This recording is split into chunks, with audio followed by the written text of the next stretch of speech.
Hello and welcome everyone, particularly those new to Achates. Achates is a strategy, fundraising, organisational change and recruitment company dedicated to the cultural sector.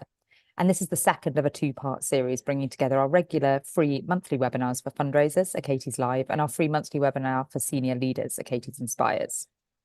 Achates Live usually focuses on income generation and Achates Inspires on strategic issues. But because in these two sessions, we're covering issues that cover both these areas, we've come together. And today we'll be talking about income generation and ethics. I should say that this session has been pre-recorded and is first broadcast at 1 p.m. on the 21st of May. If you are watching the broadcast live, please note that Achates colleagues are on hand to answer any question via the comments section. Over the last 10 years, Achates has provided provocation and inspiration to organisations and senior individuals across the cultural sector, providing expert, market disruptor and inclusive thinking across strategy, recruitment, fundraising and organisational change. In April's joint Achates Inspires and live session, we explored the issue of alternative income generation and heard from both the National Centre for Writing and Battersea Arts Centre on how they are innovating their business models to raise additional income. If you didn't catch that live session, then you can, of course, catch up on our YouTube channel. Today, we'll be tackling another subject that is pertinent to both areas of activity and all cultural and heritage organisations: how to navigate questions of ethics when it comes to income generation in the sector, and how to ensure we remain true to our purpose and make ethical decisions in these financially strained times. The reason we've made this a joint session today is because ethics and income generation is commonly positioned as a fundraising issue, but of course is in fact also a strategic issue. To help us consider both challenging subjects, I'm delighted to be joined by two incredible panelists to discuss their experiences on this topic. Tom Bird. Hello. Thank you. And Deborah Myers. Hello. Thank you so much both. We'll hear from them more in a bit. Tom Bird is the CEO at Sheffield Theatres, the UK's largest producing theatre complex outside of London. From 2017 to 2023, he was CEO at York Theatre Royal. The beginning of Tom's career was spent at Shakespeare's Globe in London, where his roles included executive producer and where he was the director of the Globe to Globe Festival for the London 2012 Cultural Olympiad. While at the Globe, Tom produced a tour of Hamlet to every country on earth, described by The Economist as the greatest tour in the history of theatre. Deborah Myers is a fundraising director with over 25 years of experience in the cultural, HE and charitable sectors. Deborah's career has focused on major donor development, following an all-round training at Jewish Care. Following that, she launched the Patrons Programme at Sadler's Wells Theatre, followed by building the major donor team at the Royal Opera House. She joined the British Film Institute as Deputy Director of Development to work on their proposed capital campaign. A stint of Principal Gifts at King's College London followed. More recently, Deborah spent 5 years at the National Gallery as Head of Development. Following a period as a cultural and interim Deborah became Director of Fundraising and Partnerships at the Science Museum Group, working with their ambitious fundraising team to build income across their 5 museums. I'm hugely grateful to them both for joining us today. The question of ethics in fundraising and wider income generation within the cultural sector is not a new one. For many years, cultural organisations have grappled with what income is appropriate to receive and what is at odds with our values and principles as an organisation. But in March this year, the chairman of the Charity Commission, Orlando Fraser KC, announced new guidance was under review to encourage charities to stop turning down gifts. And I quote him: "Demonstrative personal squeamishness around sources of philanthropic funding may benefit the sense of righteous progressiveness of a trustee or charity executive, but it will most likely not serve the beneficiary reliant on the services a charity provides. Such attitudes harm not just the beneficiaries of the individual charity, but risk undermining charitable giving by high net worth individuals overall. If you care about the distribution of wealth, encourage those with wealth to distribute it a bit more vigorously." As the cultural and heritage sector faces an unprecedented financial crisis, and with pretty much everyone in the sector looking at ways to increase income in order to keep up with rising costs and decreases in our traditional sources of funding, the spotlight is firmly on how we interrogate the sources of the income coming our way and where we draw the line to ensure we can continue to exist without sacrificing our values and inherent organisational purpose. At Achates, we encourage all organisations to make decisions that are purpose-led, audience-informed, and to help with these considerations, we would say, really, there's no difference. We're very grateful that in addition to our brilliant panelists joining today, and in solidarity with their leadership, I've asked our director, Caroline McCormick, to introduce this topic with some of her own experience in this area. Thanks, Fiona, and welcome to you all. Navigating the ethics of funding and managing the best interests of the institutions we represent and serve has been long-standing as an issue in my career, as they are in any cultural sector professional. Because a number of these scenarios I've dealt with are now historic, I'm able to speak about these experiences in a way which individuals currently in key roles in institutions today may not be able to do so. And I hope to offer some useful analogies to the challenges being faced by many of us today. I was Director of Development at the Natural History Museum between the millennium and 2005. And I was faced with some of the major issues and challenges we continue to navigate in the sector today. Audience, purpose and theory of change workshops to further define the audience in the broadest sense are absolutely fundamental, and this work cannot help but lead to a richer understanding of what we're trying to do for whom. There were two main contracts which I declined to sign myself whilst at the Natural History Museum. The first was a £1 million donation by Shell. Before I make myself sound too virtuous, I should note that the museum's relationship to Shell at that time was unequivocal, as the then chairman of Shell was also the government-appointed chair of the museum. And the donation came after we threw him a 70th birthday party. So there was no way in which the museum could object to such a donation per se. What I could and did object to was the idea of that donation being associated with Wildlife Photographer of the Year. And it seemed to me that there were fairly likely implications in such an association, which it did ensue, in fact, with major protests as a result. Likewise, discussions with De Beers around their sponsorship of the forthcoming Diamonds exhibition were difficult to navigate in their own right, given the partnerships of the museum at the time. But I considered the rejection of the proposed inclusion of an information panel commenting on blood diamonds, which would have addressed the objections of Survival International and others, and other groups, as poor reputational management. And again, I refused to sign that deal myself as a result. The partnership went ahead and the exhibition was ultimately closed due to the resulting protests. However, I must also acknowledge the central role I played in the £30 million deal made with the Qatari Minister of Culture to advise on the development of a Natural History Museum, which is planned as a sister organisation to the Museum of Islamic Art in Doha. This is a useful example of a kind of partnership which we know many organisations are exploring today in states such as Saudi Arabia. I visited Doha a number of times myself, and ultimately the director and myself made that deal, although all that time, as a woman, I was unable to speak to the Emir myself in the meeting.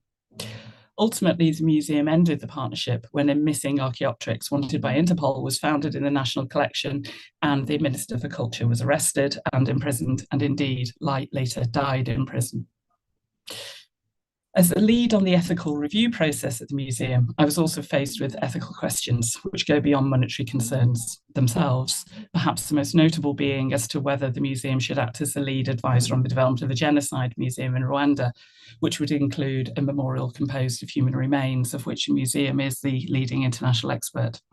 Ultimately, sensitivities around the subject and then even the declining stability in the country led me to recommend that that partnership did not proceed. These were experiences which were extremely valuable to me in my next role as Director of PEN International, the head office of the then 145 PEN centres worldwide. To give you a flavour of the ethical dilemmas involved in the work of the organisation, on my very first day in the role at the annual Congress in Berlin, I was asked if I would like to chair a debate between Gunter Grass and Nadine Gordimer as to whether an Afrikaans PEN centre should be voted into existence.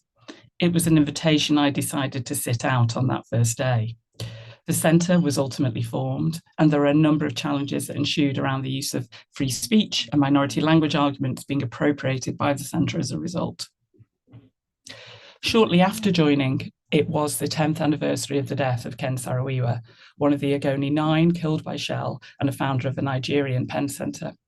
We were planning a candlelit vigil outside of Shell's office, and I proposed that, given I knew many of the senior management from my time at the museum, that we instead go and meet them.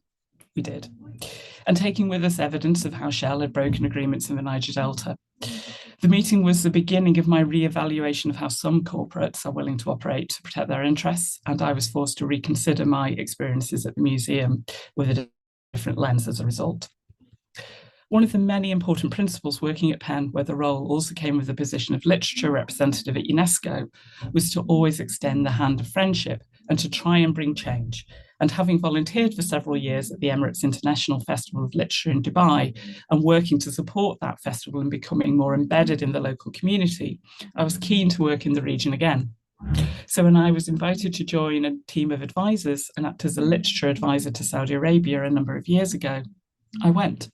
I met all of the organisations working on issues related to the region and told them that I was thinking of taking on the role and asked what they would like to achieve. Within a few weeks of my taking up the position, Jamal Khashoggi was murdered, and of course I immediately had to resign that role with none of those goals achieved. Today, having worked with 2 Nobel Peace Prize laureates and organisations across human rights as well as culture, I would argue that my concern is that we sometimes see the value of our work in the cultural sector as paramount in importance to everything else, making the acceptance of funds outside of our unique organisational purpose and associated parameters tempting, and in particular at times of extreme funding pressure as we're facing today. But if we're truly part of society, we need to act in dialogue with it and to take a broader lens and wider responsibility, however challenging that may be at times. And these are not decisions which are the responsibility of fundraisers alone, as Fiona's notes. They are the responsibility of our institutions as a whole. Fundraising is only one of the ways in which we can generate income. We need to focus on our purpose and take a strengths-based approach to growing our income as a whole. I hope everyone knows how passionate I am about the role and value of culture in society. And it's for that reason that I would argue that if we treat it as an issue in abstract and as simply another commodity for sale, its voice will be limited and its power will fail.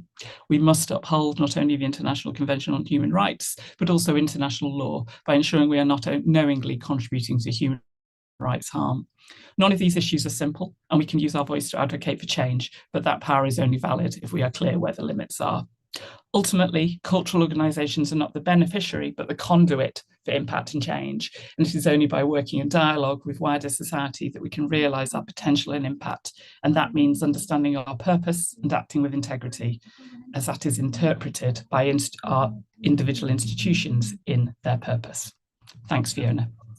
Thank you so much, Caroline, for such a rich and honest introduction. I'm hugely grateful. So I'm now delighted to be joined by Tom of Sheffield Theatres and Deborah from the Science Museum, who very kindly offered to unpack these questions for us a bit more today. And so, Tom, if I could come to you first. So just to, again, set that question, I'd like to start by understanding how you manage this delicate balance of ethical considerations and finances within your own experience and practice. Yeah, hi everyone, and thanks for the opportunity to talk about this today. The question's such an interesting one and such a difficult one, and it's reminded me of a couple of instances in my career. I think it's important to say that I'm not a fundraising director. I'm a CEO, executive director, so maybe the way I interact with these things is slightly different. But going right back to London in 2012, the Globe did a big festival called Globe to Globe, of which I was the director. And there was one particular instance with the sponsorship of that festival that I found interesting. We were approached by a large tobacco firm to sponsor the festival, and we said no. But a lot of the companies that appeared at the festival were national theatres. And for example, one of those was the National Theatre of China, which was effectively funded by the Chinese government. So we were, in that instance, we were saying no to the tobacco sponsorship, but we were saying yes to the kind of link to the Chinese government. I was pretty early career at the time. I remember thinking, oh, I'm sort of interested in how that, in why one is yes and one is no.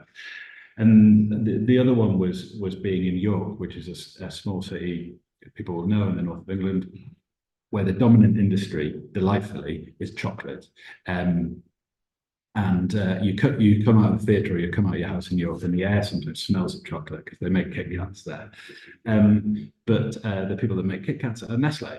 And really it's the dominant industry in that city. And so I think lots of charities in that city are Nestle don't give out a huge amount of kind of direct corporate sponsorship, but lots of individuals in the city work for Nestle. And so the link to Nestle within that city, whereas by far and away the biggest industry, again, is kind of very interesting as a thing to reflect on. I think procurement comes into this as well. I mean, we're talking about income, but the way that we procure has so many kind of ethical elements that I'm reflecting on kind of back in my career. But the most important thing I think I want to finish on is probably an obvious thing, but to say that it feels that the individuality and the identity of your charity is the kind of, has to be the kind of North Star here. It feels like there are going to be different decisions about different options for different charities. Probably that's an obvious thing to say, but I feel like just really zeroing in on your articles, your purpose, is the way through these difficult decisions.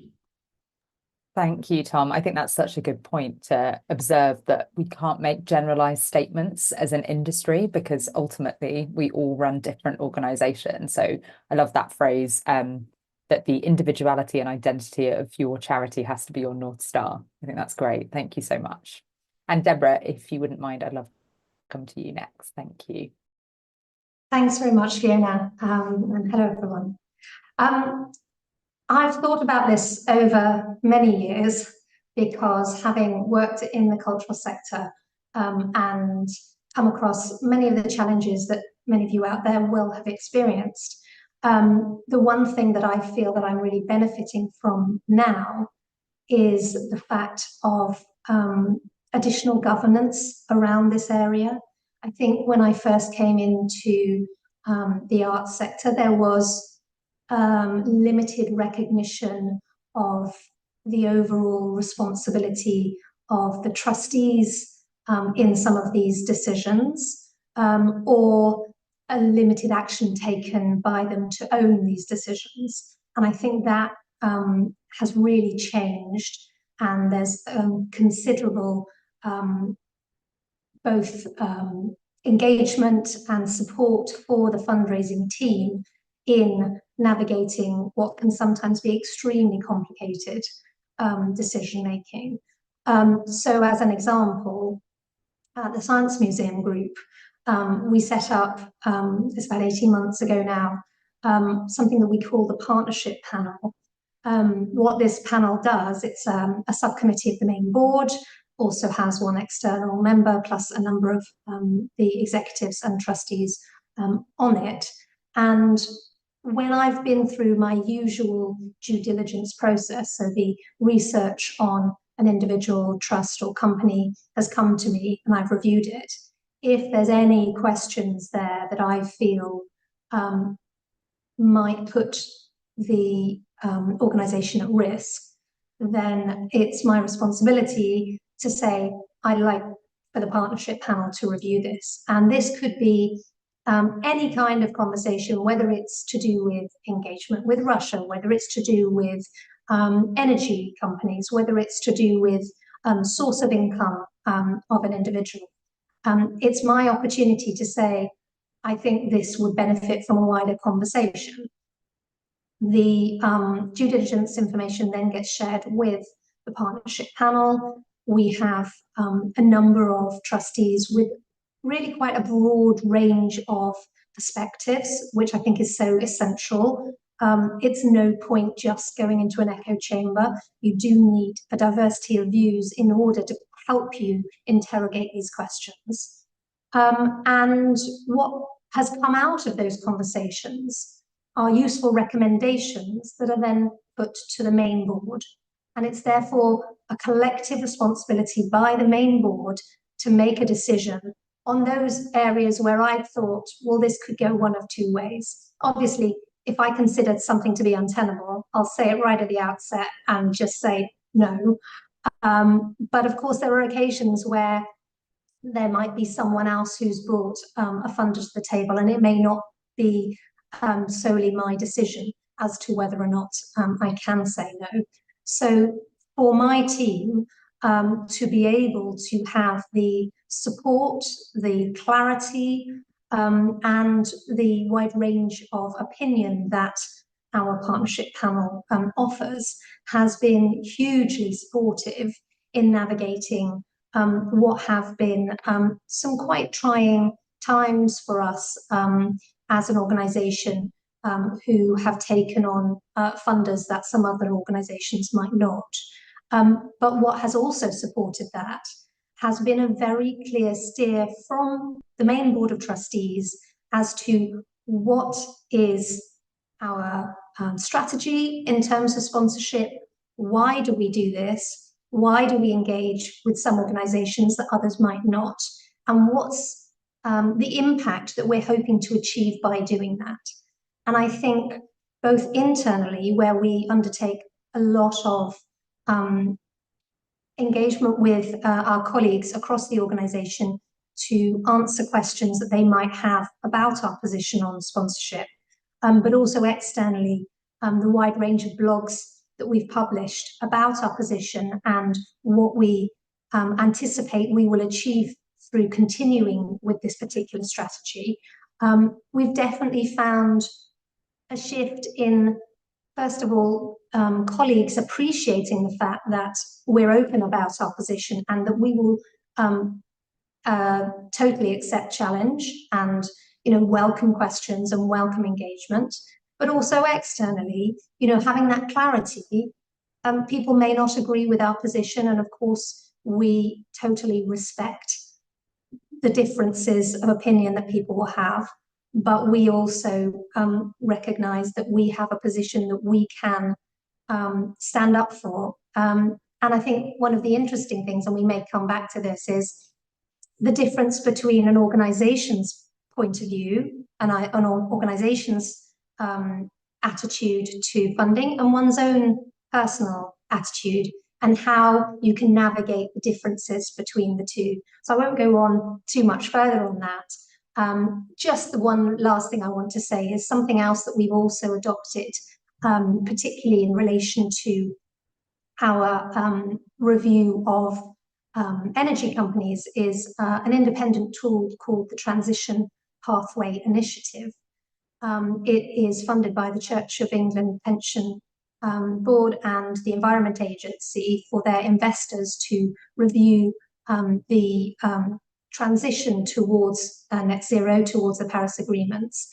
It's an open access tool, anyone can look at it, and it has helped us inform our decision making about whether or not those organizations that we're engaging with are on the right trajectory. It's not the only thing that we take into account, because of course some of the complex issues are not to do with energy. There are multiple other areas that we might reflect on in terms of funding, but it is one of the very useful tools in our armory that we can share an independent view of how a company is faring against their own strategy and their delivery of that strategy. So back to you, Fiona. Thanks. Thank you so much, Deborah. And I will pop a link in the comments about the TPI tool that Deborah just mentioned for anyone interested in accessing that same resource. A great one to point to. There's a couple of things, Deborah, in there that I think you really rightly pointed out that weren't in any of our introductions, some of which I'd love to touch on with both of you. I think one of the interesting things there you talked about was that organisational view versus the individual view. And I also think that you briefly mentioned on trying to find time with your teams to take on the impact of what might happen if people are publicly not happy with partnerships. And I think that there's a real observation in some of this narrative for us to consider the mental health impact that will then be forced by teams when dealing with that challenge of organisational views versus individual views, and having to deal with the backlash that can happen publicly, often for decisions that they've not been a part of necessarily. So I appreciated both those comments. Thank you so much. And perhaps we can just start with that question on organisational view versus individual view, and how we find the balance of making those decisions. Yeah, Tom, would you mind if I came to you first? So just that split and divide, particularly in a senior leadership position. I'm very interested in how you navigate that. Yeah, it's a brilliant thing to highlight. It feels very, very often that, you know, that these things can kind of diverge, as Deborah said. I'd sort of add a third, which is the kind of government or your stakeholders view, which I've sort of encountered sometimes. So you might have your own view, your organisation will have a view or might be about to take a view, and then your stakeholders may have another view. And so an example that you often encounter working on international cultural projects is, so the UK government might be trying to forge relations with a particular regime, and but you might have personal reservations about that regime, and your organisation is going to have to it can't ignore either, can it? Like, because we're individuals, and you may be directly or indirectly via Arts Council kind of funded by DCMS, which is part of the government, which has a view on a certain regime. So I think it's a dance, for want of a better word, between those three things. The one thing I should say is that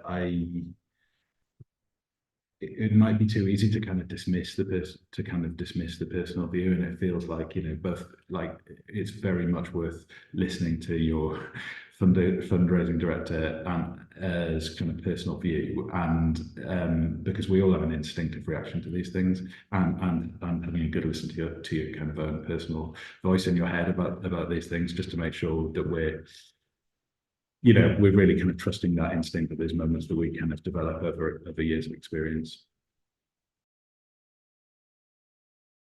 Thank you so much. Deborah, if I could pose that same question, you rightly kicked us off with that split between organisational versus individual. And then, as Tom rightly said, you know, I mentioned the Charity Commission at the start there and their views on personal squeamishness. So that third sector of stakeholders and government, Tom was quite right. Yeah. How do you think we navigate that? I'm really pleased, Tom, that you mentioned that, you know, the extra stakeholder relationship with the government, because yes, absolutely, that adds yet another level of complexity sometimes with these conversations. I wish there was a neat way to say how you navigate this. I think you do it with an open heart. You do it with as much transparency as you can. I think I've certainly been in situations where I've expressed my personal view and expressed what I consider to be the levels of risk, but also recognize that may not be where the appetite for risk is in the organization. There may be a greater appetite for risk in the organization than I might personally have, and I think that's about my own psyche rather than necessarily, you know, the rights and wrongs of a situation. And I totally take your point about recognizing the impact that some decisions might have on colleagues, and, as you say, any backlash or protest. We have undergone considerable protest activity in the museum, and I think part of the way in which we've been able to support colleagues is A, giving them sufficient resources to understand our position, and B, just being human about it. You know, in this situation, in the moment where something difficult happens, having as much support, whether it be practical support, security support, senior leadership support, and also recognition and thanks after. I think it's that the sort of soft skills, it's the soft side of things where you can help colleagues navigate what can certainly be very uncomfortable situations. And I wish it were as easy as to say, well, if you don't agree with the position, well, maybe you should go and find a job somewhere else. It's not so simple as that for many people. Of course it isn't. And there probably are very few organizations where your personal view of the world totally aligns with the organization's view of the world. And you could live a lifetime trying to find an organisation that completely meshes with yours. So I think, yes, as Tom says, you let your own conscience be your guide where you can, but you recognise that this is a world full of complexity, and you do your best to be respectful, open, and straightforward in the way in which you share the information that you have at your disposal. Thank you, Deborah. And I think you rightly there talked about transparency in that messaging. And you also earlier talked about, which I love, this idea of a partnership panel, and the trustees having confidence and power in that senior leadership decision, but then communicating that down through the organisation so that everyone feels comfortable in understanding why that decision has been made. And you also spoke earlier about the impact that you were hoping to achieve through that partnership, which I can see how that then is an empowering and helpful position for a staff member when they are having to navigate some of that personal tension. And I'm interested, if it's all right, just a little bit more in that kind of that ethical, who these ethical considerations should sit question. So Deborah, you've so clearly spoken on that partnership panel, but I guess I'm interested in whose responsibility it is, not just for that everyday ethical decision making, but also to stay ahead of potential changes in deciding, perhaps when a new issue comes up or something is brought to light, how that call is made on an organisation's line of where something is ethically questionable, or where perhaps investment isn't wanted from something. Obviously, as we know, this is always live and always changing. That's quite a question, I'm sorry. But perhaps, Deborah, I could come to you first on that.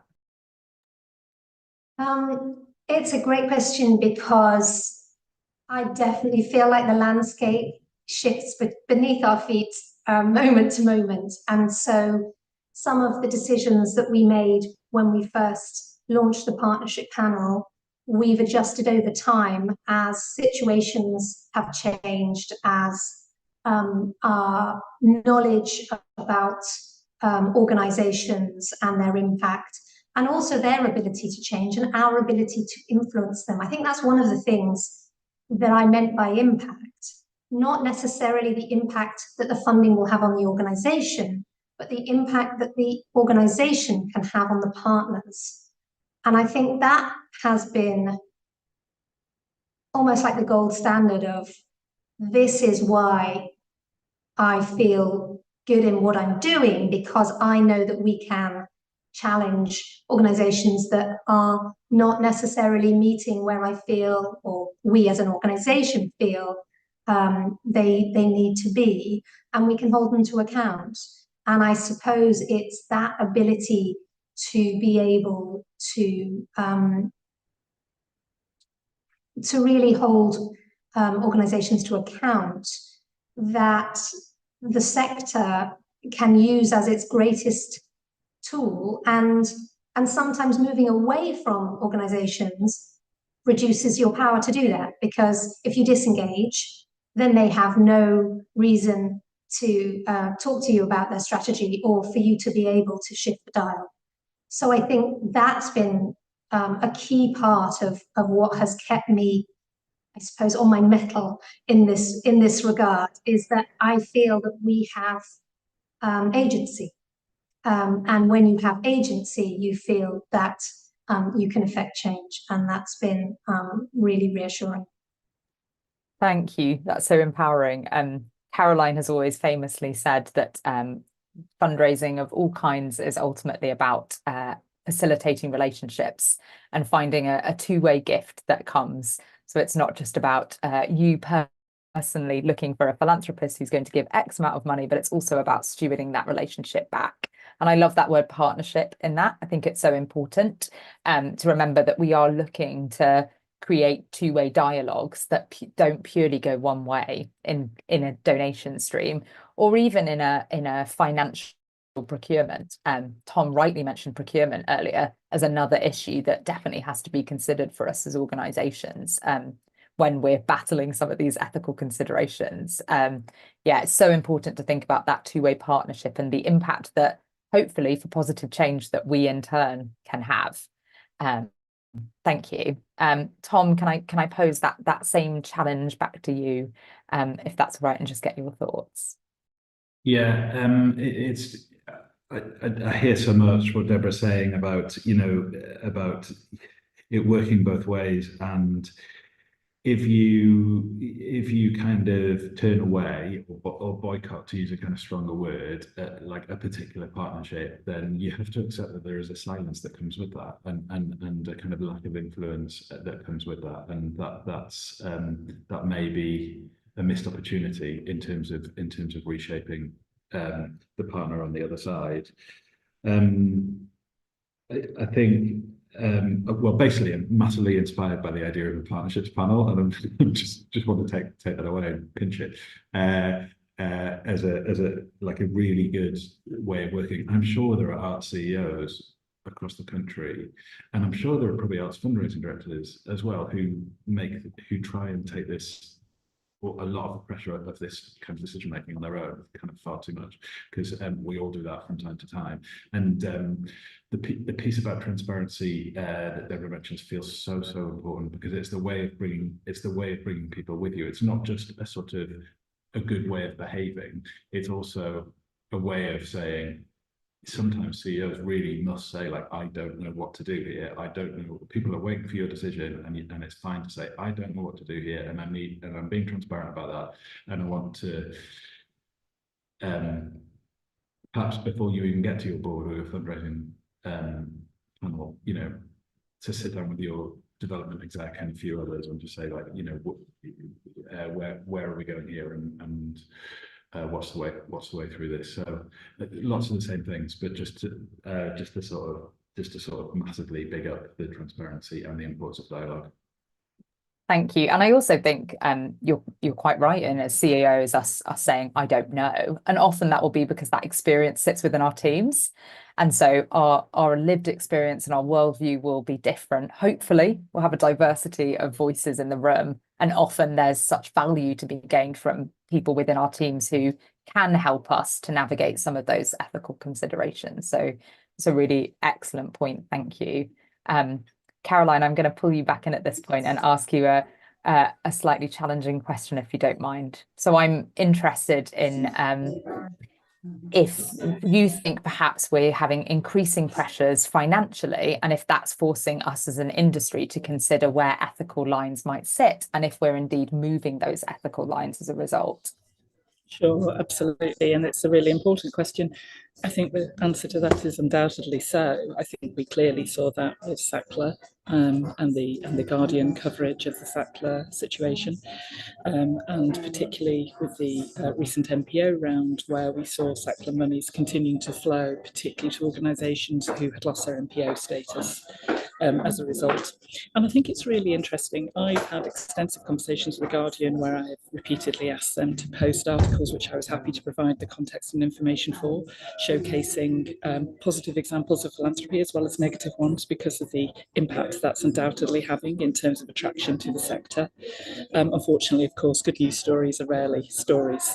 And that's, of course, why the Cultural Philanthropy Foundation, which I chair, which Achates has always given at least 10% of its profits to, set up the Achates Philanthropy Prize in 2016 to showcase the value and impact of culture, and also to really show that anybody can be a cultural sector philanthropist. And I think this is really, really important in terms of showcasing positive examples of philanthropy, but also in that it's very notable in that quote we gave from the Charity Commission that we're talking about particularly high net worth individuals here.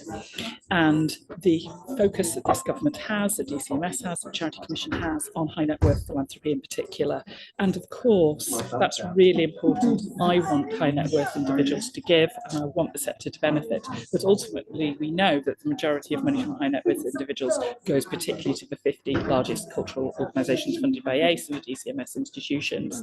So the idea that they are the dominant force in philanthropy alone is not an accurate reflection. So we need to be really conscious, again, as I've said, about that wider dialogue with society, how we sit within it, and that conversation we're having with our audiences as well. And it is really, really important that we do that. So yes, it's undoubtedly putting us under pressure, but coming back to the points that Tom and Deborah have articulated so eloquently, it is a conversation with our institution, with the government, and with our audiences as well.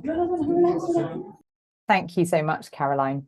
Deborah, you made a really nice point earlier where you said there's no point going into an echo chamber. You have to have a diversity of voices, which I just think is excellent and particularly problematic often amongst my peers in the industry.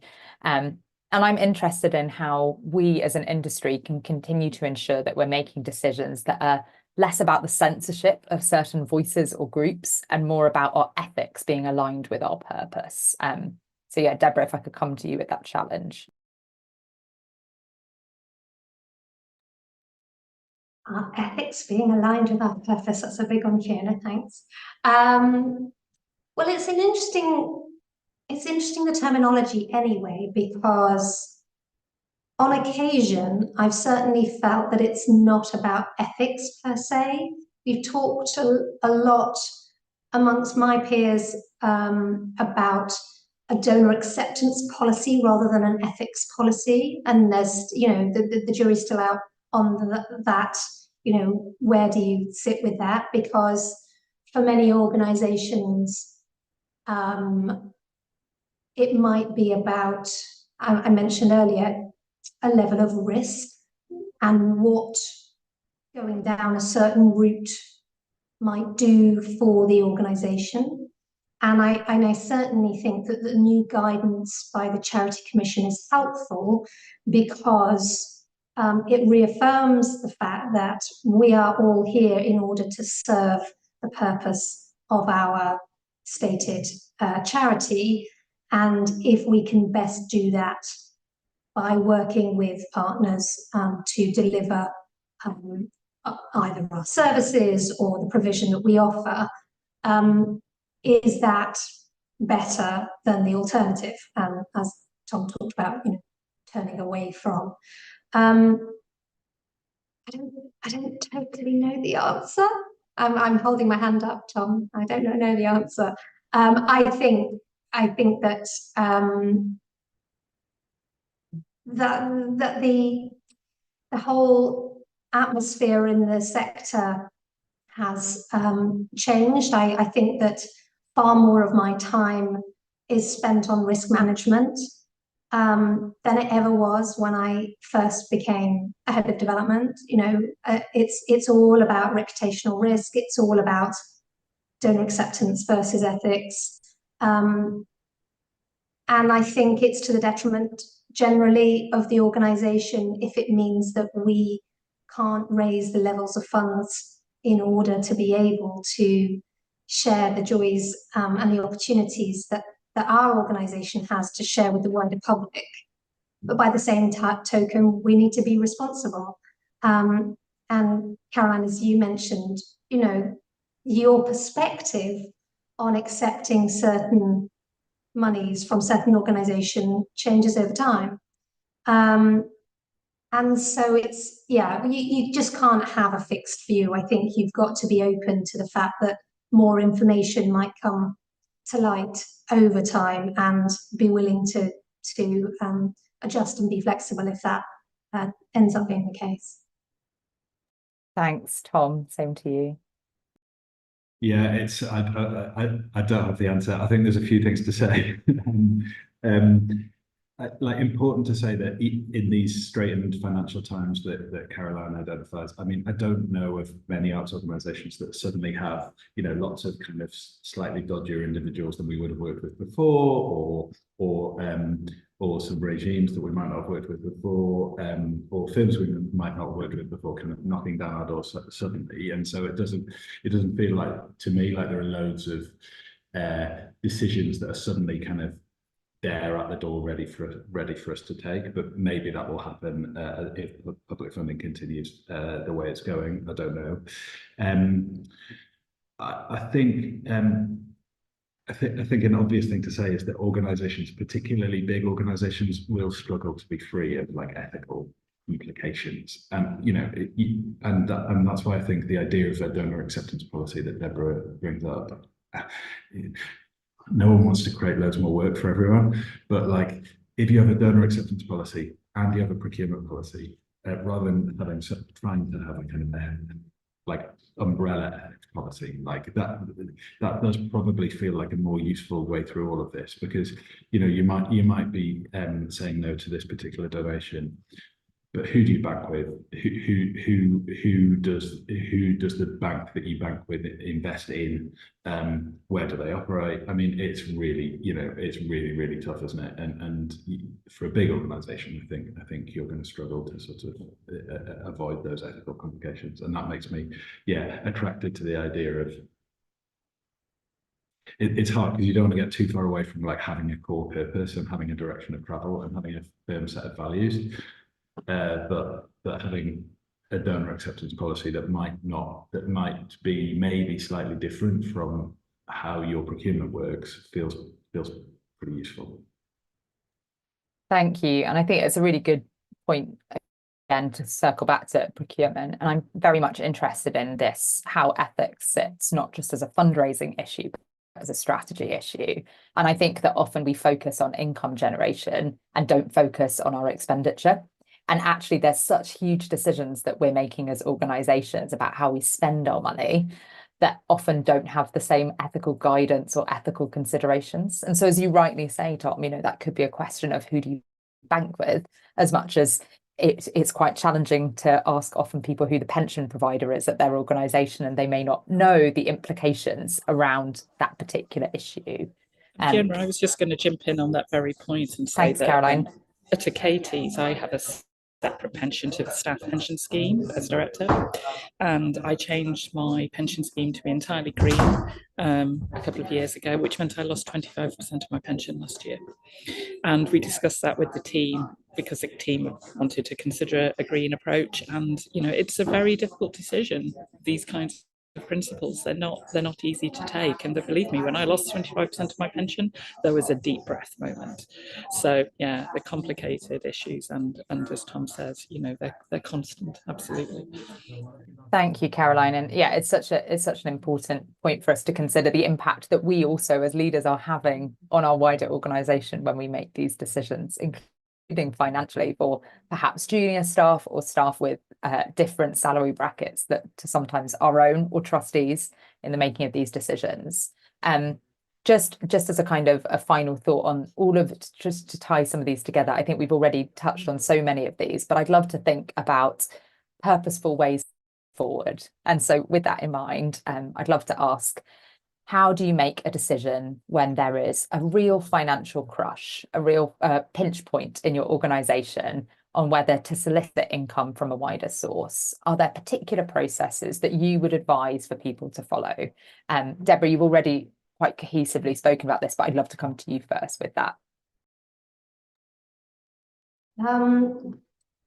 I have found it, as I said, invaluable to have a kind of structure within which to consider potential partners. So obviously one of the things that is really important to the Science Museum Group is our position on climate, and so working with the Transition Pathway Initiative as part of our due diligence means that there's a tick box in our document where it's just really clear whether or not an energy intensive company meets our guidelines or not, and I found that really helpful.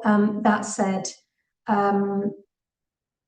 when there's so much nuance and we are so mindful of the fact that, as Tom said, it's not like we've got other donors queuing up to take the place of any donors that we may decide not to engage with. It's not so simple. And so I think continue to challenge one's own position, continue to look at the wider perspective, continue to see how you can be an agent for change within the sector, and hopefully we will navigate the way together. Amazing. Thank you, Tom. Yeah, I'd go back to the idea of like zeroing in on exactly what you are at these moments, and like if you're in a charity like Science Museum that has decided in its purpose and its strategy maybe that it's got a particular focus on climate, then maybe you might like X-ray the kind of offers of donations that you get that have anything to do with a source that has any kind of environmental impact. I don't know, like more than you might really focusing on money that comes from a different area. I'm not saying that's what happens in the Science Museum, but taking an example.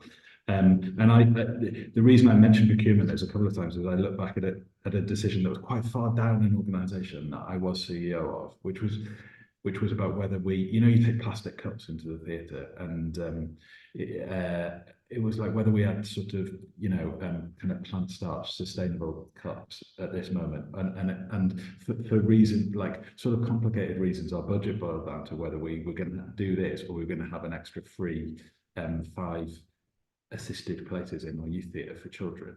And it was like, okay, well, are we a charity that's here for environmental benefit? This is before the Arts Council guidelines have changed. Or are we here for like cultural provision for young people? And we felt that we were, in our articles, in our purpose, in our strategy, we were kind of slightly more there, meant to be there for the children and young people of that area than we were there to be green at that moment. That's incredibly tough as a decision to take, but you've just got to look at what you are at that stage more than anything else. And of course, everyone wanted the plant starch cups, but like. And that's a point to leave aside personal. We're talking about personal, weren't we? That's a point to leave aside kind of personal views and just go, well, this is kind of what we are, so this is what we should do here. Thank you. And I think so often we're making those decisions on either or, even if we don't realize that it's quite such an easy as such example of A versus B. So it's so helpful to give that example. And Caroline, if I could come to you. Yeah, I'm going to slightly cheat and answer a different question, Fiona, as is my want. I think what's so important here is absolutely everything that Deborah and Tom have said so eloquently, but ultimately that we celebrate the value of giving to culture and heritage, the impact it has, attract more people into the sector, but at the same time, really recognising that at this moment, contributed income probably isn't going to be the answer on its own for us, and therefore by focusing on our purpose, really looking at where we can have innovation in different types of income as well, where we can really further our purpose by working in those ways. And I think there's some really great examples of that starting to come through now. So I think it's by facing these daily really difficult challenges and then continuing to celebrate and innovate that we can move forward. Thank you so much. And yeah, so just as a kind of summarizing thoughts from me, Deborah, I loved that you said a few times that one of the most important things is to continue to see how we can be an agent for change in the industry. Tom, you said to zero in on exactly who you are as an organization. And that tunes in so nicely to Caroline's sum up there of focusing on our purpose and making sure that we're innovating for other types of income and different ways of practicing business than perhaps just interrogating one particular fundraising donation. Obviously, this is a subject that I'm sure we could be unpacking for hours, but I will pause our conversation there. I'm so hugely grateful to Caroline, Deborah, and Tom for their generosity and openness and vulnerability indeed in coming to talk to us about this today. I'm also hugely grateful to you all for watching at home. Thank you so much. As I mentioned at the start, an Achates colleague will be online for the next 10 minutes to answer any questions that you might have watching via the comments section. And as Caroline briefly mentioned and touched on there, Achates, as you will know, is here to support the sector. We do this in a variety of ways, from strategic business planning to feasibility studies, recruitment support from development positions to CEOs and trustee roles, and organisational change, helping you both transform your boards and teams through new hires and development and support of pre-existing teams. We also offer a range of fundraising and income generation supports, including strategy development and bid writing, and the sector continues to navigate financial challenges and increasing pressure with competing funds. we hopefully keep finding that innovative way to work with you in form partnerships that can provide sustainable development for your future as organisations. We do this through a series of either workshop-based initiatives that draw people in across an organisation to provide transparency, but also initiate new activities and form value-based partnerships to unlock financial as well as other types of benefit to establish more robust future operating models. If that's something that you think would be of interest, or you're interested in finding out more about that process, please don't hesitate to get in touch with us. We'd love to unpack that more with you. From the next Achates Live and Inspires, we'll be splitting up again and separating back into our pathways of fundraising and strategy. Watch your inbox for more details on the dates and topics coming up soon. But for now, thank you again so much to my panelists, and thank you so much for watching. Thanks so much, everyone. Bye-bye.